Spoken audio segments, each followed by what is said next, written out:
This is from Devon 44, I think it is D44, the off-road shop. So these are all your recovery gear things? A lot of them, or at least off-road bits and pieces. Again, we're not going serious off-road, and this is not a mud plug-in kind of thing, but we will need something. We are going into desert areas and things. So we do have the two bridge and ladders upstairs, you've seen them before, the grey ones. And I bought myself a set of tried and trusted Max tracks. They are really, really expensive, but they are really, really good. I would like to have 4, but I can't justify it to myself just now if I'm going to dig myself out, put these under. So we have 2. I got myself a 20-ton strap, so if I need to get pulled out, we have that. So this will get rolled out to somebody else. That's obviously quite big. I'll need to buy the shackles yet, the 20-ton shackles. I mean, again, this is only going to be 9.5 ton, but we want to double. I want to double the rate. They actually say in forums on the Land Rover sites, things like that, you should triple it. I bought a 12-ton recovery. That's more of a snatch. This one, it's not for me. We'll say later that we're going with others, and that's if I'm somewhere and somebody else is stuck, that I can lend a hand without getting this. And you know, if I try to pull somebody out with this, there's every chance of just ripping to bits. And then what we talked about the other week there. This is the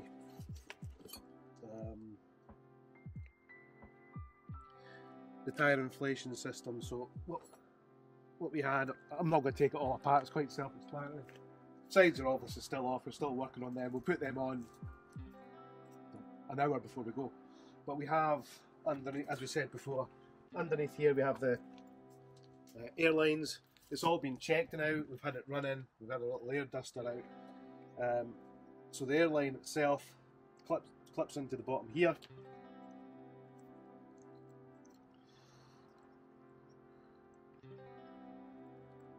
Simply, that just goes straight onto there. And then these two, which is an important thing, these clip onto your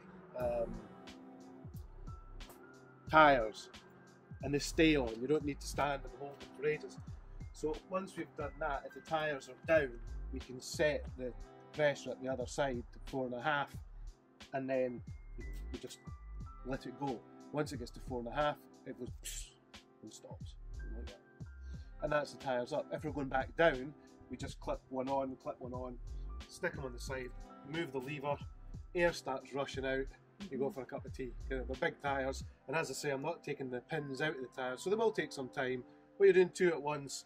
Once you watch the gauge and it drops about 2.2 for sand, something like that for us, push that back up, take them off, go and do the other side.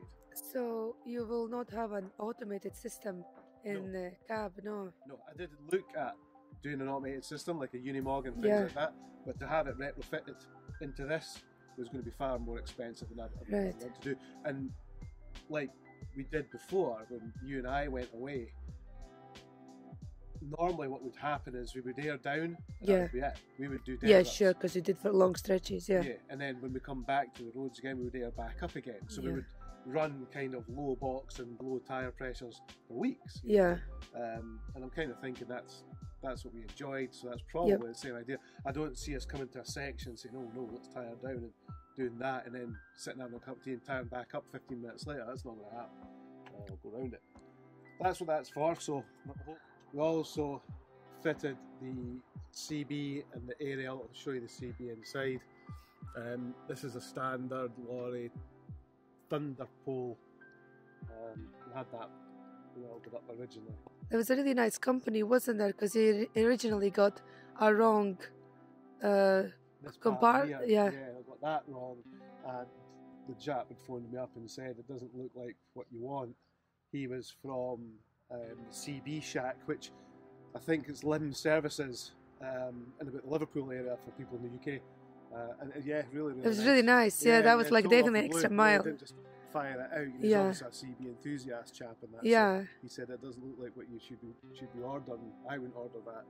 So he said, I'll send you this instead. And it was right, obviously. Yeah, yeah, no, that was really nice from him. Yeah, that was good.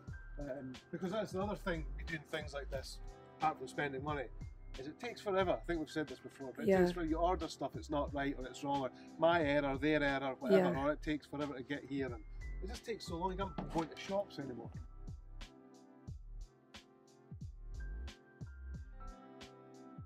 So here's the CB, we've mounted it up here, so it'll chat, and then just thrown back up there.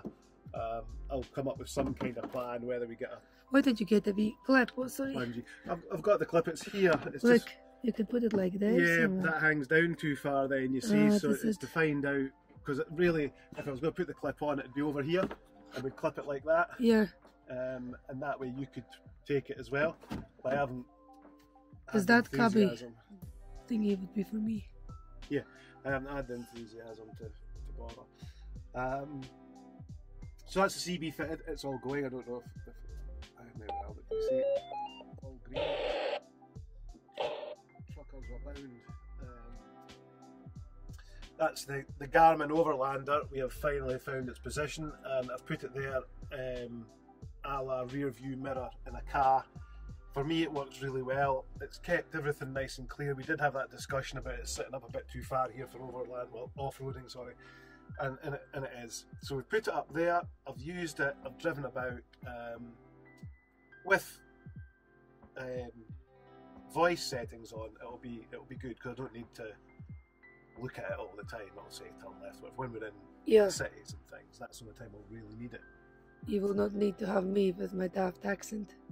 Well, no, mixing left and right. No, because that'll be the next thing, because we've taken away, you'll see Layla's got a... The tough book is gone. Yeah, that big hole there. The tough book is gone. We've decided for the programs that we're running, the amount of effort and time it takes to get onto a PC, and iPads are just so much easier that we've taken it all away. It's getting to the point now where I should have just bought a double cab and not had anything to do with the rally truck at all, because everything that has come with the rally truck, apart from the roll cage, is damn nearly off now. Still standing strong. Yeah, that is the only part that's left that I paid all the money for the truck in the first place. But apart from the gubbings of the engine and things, I mean, the main thing for me for this was it's proven. It's what I want. It was a double cab, and it was also registered as a camper van, so I didn't need to do nothing. And it has a great history. It has been to many places, you know. And I didn't know what I needed and what I didn't need. So that's it. So this bit's getting taken away. So you'll see there that I've got a new man part there. Yeah, excessively expensive, I heard. All man parts are, I think. It's just no Christmas for you this year. Never again by the time we finish this thing. So I'll get a nice cover from MAN for that bit there, and then there'll be a mount goes on there nice and flat, and Layla's going to get herself a new iPad. Yeah, because of course the last one got crushed in our last trip. It did. It's still not some fixed. Young chap stuck his knee on it and gave it the message. So we took it to Apple Store, and they just laughed and said, no chance, take it away.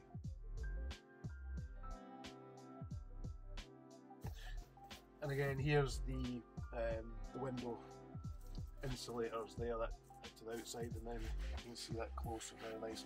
Yeah, it's really nice felt sort of thing. We never really had the chance to put them on, obviously, last time, so hopefully we can this time around, because you have fixed the battery for the cab. Yeah. That means you can use this as an extended living room. Yeah, because this is a big area, and as we wanted, I've told 1,000 times, it's going to be like a Volkswagen camper van. You know, this is part of our living space. It's too big to just have as a cab. If you've got a different type of vehicle, it's fine to shut your doors here and go inside, but you can't. Absolutely, and it will be nice and cozy with these insulators on.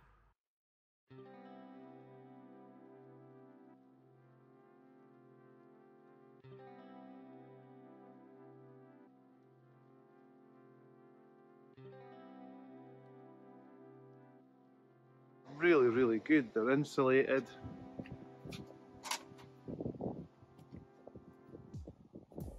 I've got like a nice grey finish inside, nice edged, and obviously it's as you see outside a silver material. I'll just jump upside it. As I say, it's the first time they've been on, so they've been rolled up for 6 months, 7 months. So you can see that they fit really well. I'm going to leave them on.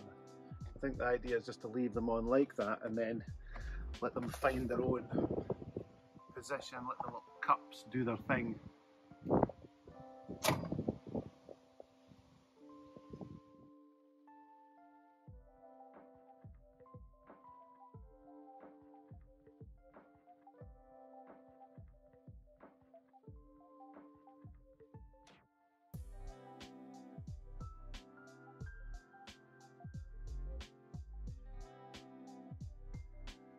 That's the ARB touring awning, that's all. You've seen it out on the pictures. So that's how it's all packed up. That's the campervan culture rail. That's not a campervan culture rail, but that's their kit. Sold by... Yeah, and which is quite handy because it's fine going on this trip, but it depends what we're doing. We just take those bolts out of there and we just take the awning off and leave it in the garage if we're not going to need it again. Yeah. So it's quite a handy thing. We're going to use it this trip though. That's it. Here, this is the one that we've got 2 sides. We've got a wind side here and a wind side here. Oh, I've got a front. So we've also got a full room for this one. So it's just a different kind of thing. It's quite easy to throw out for lunches or things. We can have the kids run about. We can throw this out on the seats. How does it secure on the ground, the legs? Well, these legs have just got little pins in the feet and they just sit there, which is okay just now on this. I don't suppose it's perfect like that. You want to put guy ropes down, you can get guy ropes from the top here down, around the ends here, pull them down, pin them in for wind. But if you're just using it for lunch and if it's bad weather, you're going to be sitting in the cab or inside. It's nice and sunny. You'll have it this or of an evening. There's the little pins at the bottom there that you can sort of stick into the grass or the sand to stop them moving. And as I say, it will have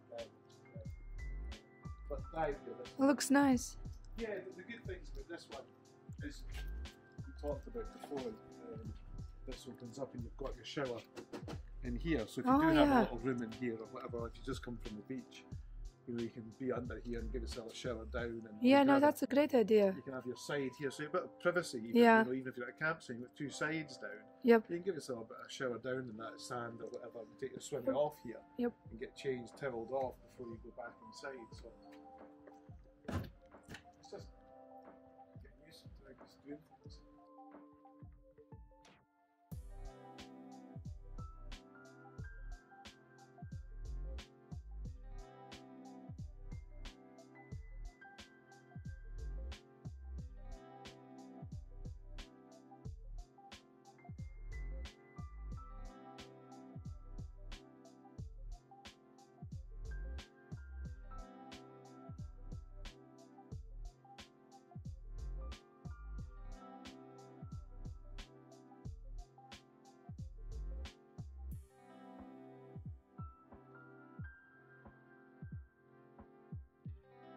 That's the caravan type awning. I'll put away, and I was wrong. It's as you can read, F45S. I said it was an F30, I think it was, in the reply to that chap. So I'm sorry, I was wrong there. We got another extended pole, and the stand on my tiptoes that we can get up to that bit there and bring it out. And as it comes down, we basically just have to stand on the tiptoes, but we can get the legs out and they go to the full extent, and then they just clip into that part here. These lift up. It's really quite a clever system.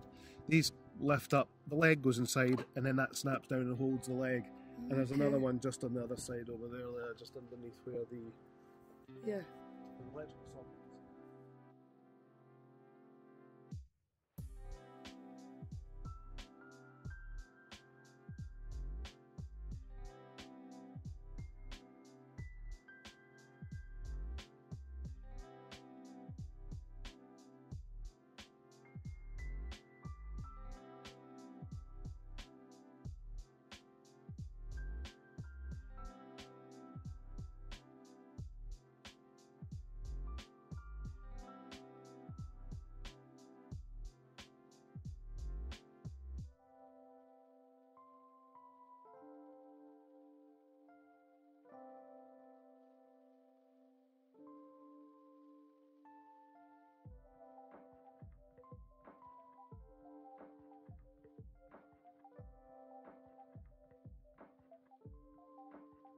It looks smart actually.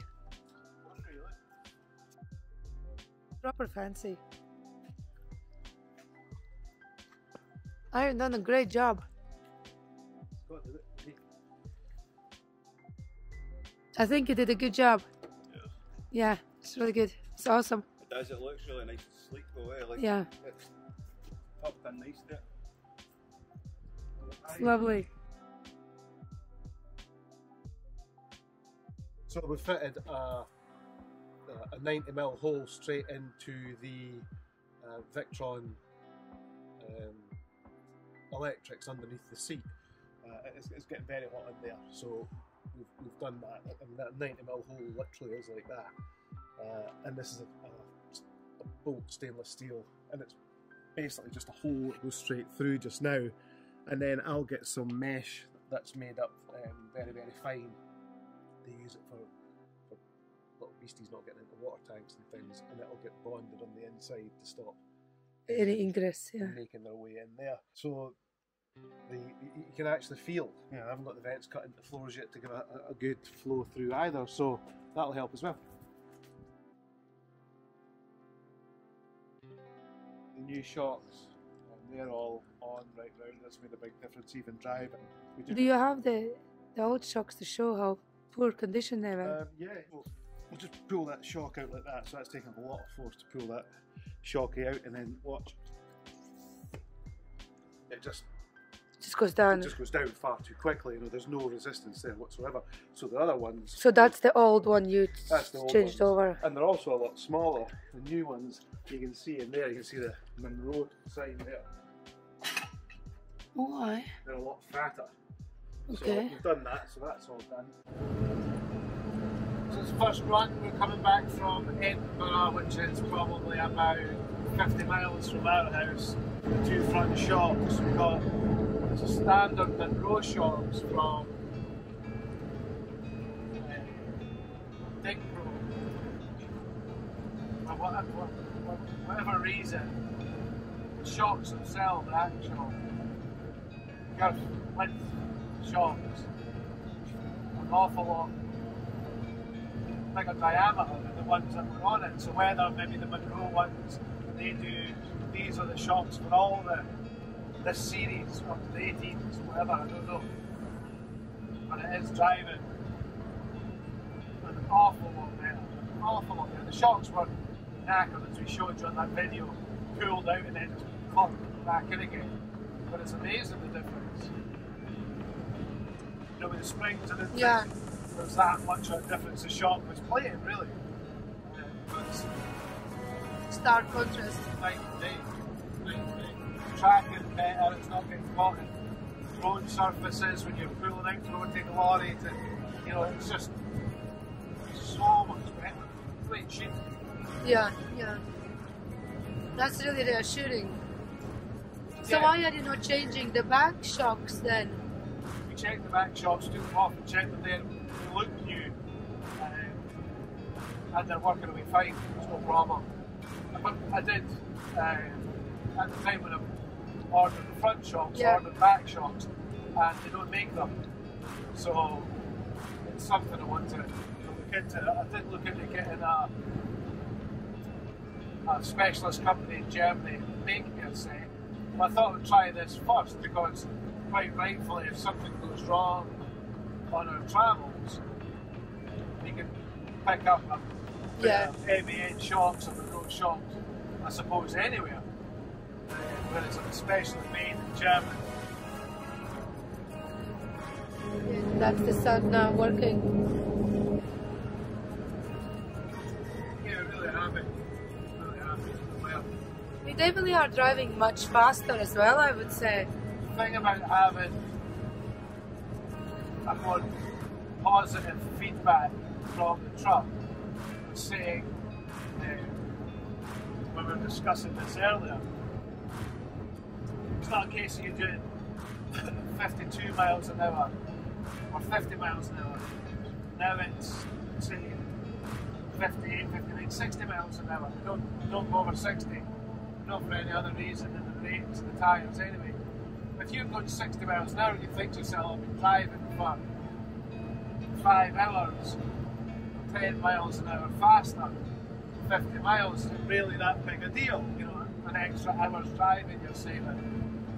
But it's not that. It's if you're doing 50 miles an hour, you're getting trapped behind an awful lot more things.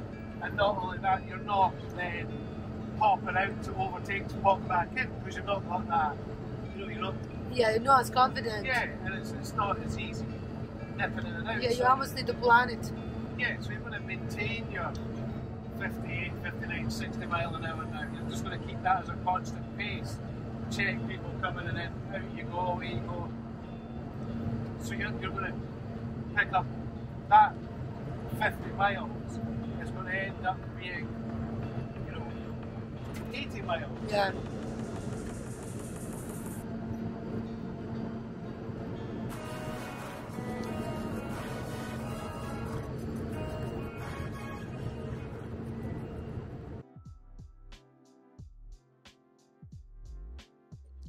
We made up the new airline so that we can use it for different things, with tyres, blowing them up and things like that, and we can get different air tools, and obviously like this little air duster you can blow around things before they're all covered in sand before you put things away, so inside the cabin things, you know, so all these tools are all handy, so that's all working, so it's all been adjusted here.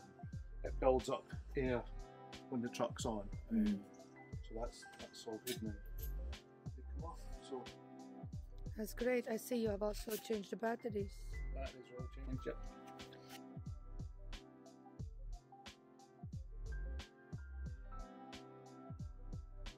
These are little nets for pockets for the back of Land Rovers and whatever. And I want to put one of these, it opens like that, it's not bent like that, it opens like that with the net. And I want to put one of them at the back, on the back grey material there, one top, one bottom, for the kids to put magazines and things like that in. There'll probably be another few of these getting bought, they're quite good actually. And we bought the bigger one, the 500 millimetre one, which is just a wire bent with some clips on it that you screw through, and that will go sort of there. Again, so we can put whatever, magazines and things, just to hold things in. And they can go anywhere. I mean, not here obviously, but we can screw that onto the roof inside the truck, and then you can put things in, you know, a shawl or a jacket or whatever. So handy things to have. $11.99. Over the moon. 2 countersunk screws, measured so I don't burst through the side of me. Yep. Look at that. Engineering at its best. So that's obviously when we have stopped, just for the ease, not whilst we are driving, because they would dislodge in my. Well, I drove here with the scissors. Oh, did you? Okay. Christ, that must be strong. With it, but yeah, I mean, now it's flying everywhere. Yeah, exactly. Yeah, I think if we're here or at camp or whatever, we're making some sandwich and we can stick things up there. It saves. We're gonna put a camera in the pod whilst we are driving to see what the heck is happening here. Yeah, horrifying. Yeah. Let's talk about where we're going and what we're doing.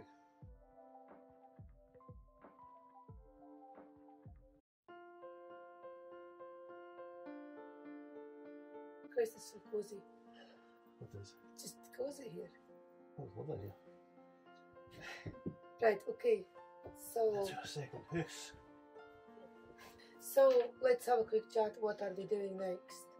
Yep, so first of all, apologies for my voice. My voice is not always like this, but I'm ill again. So sound like a croaky bad wolf again. Yeah. So spoiler alert, last time we are heading to Morocco. We're going on 2 trips. Yep. We are doing a trip to Morocco. Yep, which are we intending to do over October holidays, school holidays. Yep. To which we are going to then let you run through how we're going to get there. Yeah, I'll show you a detailed map. I've just been booking the locations for the last month slowly. But we're going to go from Scotland to England, and in Plymouth we're going to grab Brittany Ferry and go over to Santander. and then just drive through Spain and take our time, because obviously we learned that the pace was way too ambitious last time. We were way too tired, as well as it's coming into autumn time, so we need to be conscious about getting dark quicker. So it's going to be a lot, hopefully less manic, hopefully. Yeah, and the campsites as well will be a lot of rural locations. Most of them will be all campsites and airs, but some of them will be more rural than others, but definitely a little bit more a proper overlanding style rather than just commercial campsites that we did not enjoy last time. A lot of these have been picked through iOverlanders, Yep. Booking.com. Sorry, not Booking.com. Park for Night. Park for Nights, things like that. Through what other people have enjoyed, and it's up the top of the hill, out the way. But it does have things like the chemical toilet waste and things that are important to us at the moment till we again find our feet. Some of them won't have anything.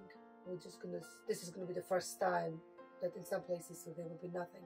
Yeah. But we are self-sufficient, so yeah. So we're going to do that, and then we sort of head Santander down, and then we get into Madrid, and we're going to go and have a play park, the Warner Brothers one this time. Yeah, we're going to stay for a day to Madrid as well. We're hoping to get the, what's it called, the rickshaw ride around the sights of Madrid. And then Mark will be brave driving in there, because I think it's insane. It's called Osuna Camping. If somebody's interested, but I will show all the campsites you can stay at. Yeah. Yeah. We do that, and then we want to head down to the coast. Spend a couple of days down the south of Spain. Hopefully, obviously it's only the beginning of October, it'll still be nice, I would imagine. Yeah, hopefully. 25 to 30 degrees in that area during the day. Yeah. And then we go to... So yeah, so we're going to catch a ferry from Algeciras to Tangier Med. And I just got a quote back yesterday from the company, and an open ticket is 420 euros, which I thought was very expensive. Which, like everyone else now with the fuel, but yeah. it's 2019 was 200 euros. Yeah.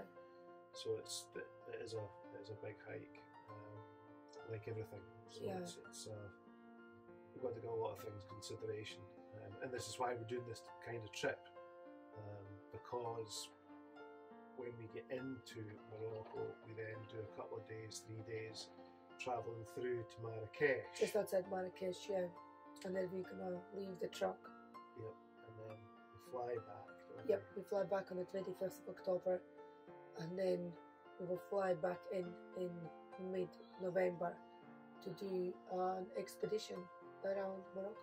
Yep, so what we've done, like we've done before with the Land Rovers, is we basically booked a company. We'll have 2 or 3 other vehicles, Land Cruiser, Land Rover, whatever books up, because we don't have the energy to start off with. Yeah, the energy to go and look for all these places. As we said before, we don't have the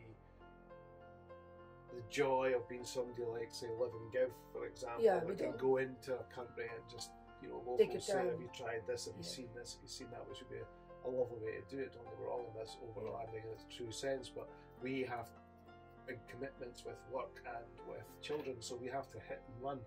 And then we fly back and we meet up with a group, and then we do the Morocco trip. We go around Morocco for a couple of weeks. Yep. And then it's big decision time. And it's whether the truck again stays there. Now we've got other commitments, and we've got to fly out again in December, New Year time. So we're not going there. So it's a big commitment to find out what we're going to do, whether we come back out after the school holidays, pick the truck up and bring her back to Europe, or whether we leave her there. But it could be 5 months that she's left out there. Yeah, we're not quite entirely sure, but obviously we are, if things go well, then the plan, I mean, this is a further in the field projection, but next time round we would get time off would be Easter time, like this year. So it's a long time. We have discussed it, haven't we, that we were going to pick up with an old overlanding friend of ours and possibly go back, yep. And with the same company possibly, or guide rather, go not through Morocco, start in Morocco, because we've been there before, and travel the West Africa and start to make our way down that way, Mauritania, and wherever we end up, just keep going wherever we can, and just have a bit of an explore. But what would happen would be to find places really that we can leave the truck. This is obviously our way of travel's downside, that we have to leave the truck. And it is quite costly as well. I mean, we're kind of hoping once we get into Africa and we get to speak to people and know people or whatever, ports or things. If you're doing it through anybody UK style, or if you're doing it through an agency kind of thing who's, you know, booking up at an airport or at a ferry port or something, yeah, of course, you just couldn't afford to leave a truck for 4 months doing that.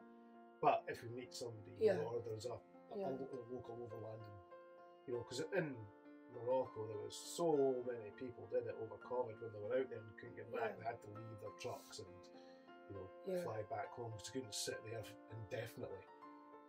So it's not unheard of, but it's not the kind of thing that you're going to find unless anybody knows.